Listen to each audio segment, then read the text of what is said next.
kanilang fairy tale wedding noong taong 2003. Inihayag ni Rufa Gutierrez at Ilmas Bectas sa pamamagitan ng isang joint statement noong May 8, 2007 ang kanilang desisyon na tapusin na ang kanilang 4 na taong pagsasama bilang mag-asawa. Bumalik sa bansa si Rufa at sa harap ng sambayanan ay inaming nakaranas siya ng pang-aabuso sa kamay ng kanyang dating asawa. Ilang beses ding tinangka ni Ilmas na muling paibigin si Rufa hanggang sa sumuko na rin ito at umamin sa kanyang pagkatalo. Taong 2009, nagsampa si Rufa ng kasong annulment para mapawalang bisa na ang kanyang kasal sa Turkish businessman. At kahapon, Biyernes, February 24, 2012, matapos ang 3 taong paghihintay, ay ibinaba na ng korte ang kanilang desisyon na sumasang-ayon sa petisyon ni Rufa. Ngayong hapon sa Paparazzi Showbiz Exposed, malalaman natin ang kanyang saloobin sa panibagong yugto ng kanyang buhay bilang Miss Rufa Gutierrez. Ano nga ba ang naging reaksyon ng kanyang pamilya at mga anak? Nakapag-usap na ba sila uli ng kanyang dating asawa? Ano-ano nga ba ang kanyang mga plano para sa hinaharap? Ang sagot mismo mula kay Rufa Gutierrez, live! Eksklusibo! Okay, at ito ang nasa mata ng bagyo ngayon, ika nga, sa kanya nakatutok. Rufa, kapag kasi dumarating ang ganitong sitwasyon, sa marami kong nakakausap na kababaihan na ganito ang pinagdadaanan, kalahati raw ng puso ay maligaya, kalahati ay namamatay.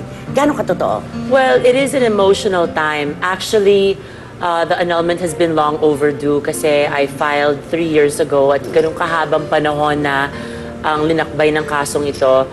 But actually, ngayon lang ako naging emotional nung tinitingnan ko yung VTR. Kasi, you know, syempre may pinagsamahan kami, may 2 anak kami, but I'm also relieved na we can both move on.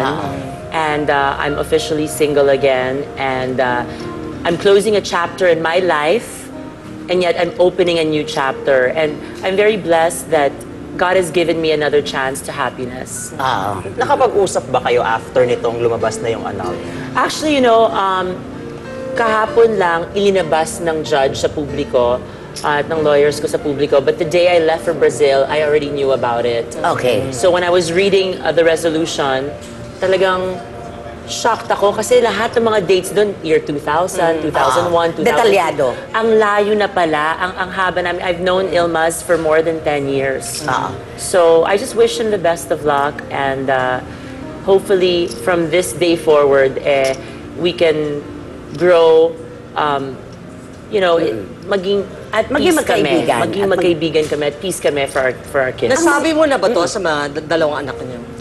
Well, we did have a heart-to-heart talk last night, and medyo naiyak sila, pero I didn't want to tell them everything talaga kasi I think they're still too small and too young to understand. Ang mami at daddy mo, syempre, kailangang alam nila ang kwentong ito. Actually, sinabi ko na sa kanila the day I left for Brazil, I sent them a text message, and wala, sabi lang nila, you know, we're happy na it's finally over.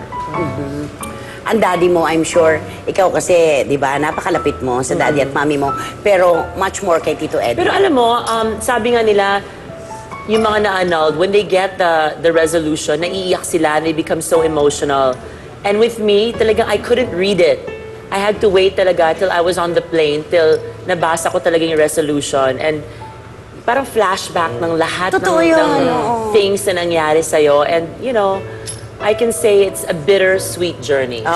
Nangarap ka kasi na maging maganda at buo ito. Pero eto na nga, wala ka mang choice, nandun yung lungkot. Ano arrangement nyo pagdating sa mga anak niyo? I have sole custody of the kids. I'm taking care of the kids on my own. And if he wants to come and visit, he's more than welcome to do so. Okay, well, Zoren. Rufa, ano yung pinaka-emotional na naaalala mo sa kanila kung bakit ka nahihirapan? Somehow, you know, mahirap talaga mag-let go na ganun-ganun na lang. Ano yung mga details in your memory na parang ayaw mong iwan? Actually, lahat iniwan ko na in the past. You know, I want to remember Ilmas for all of the good things and kung bakit ako na-in love sa kanya in the first place, kung bakit kami may 2 anak. So, I have let go, even if I'm emotional sometimes about it. It's just because, syempre, may pinagsamahan kami at naging asawa ko siya.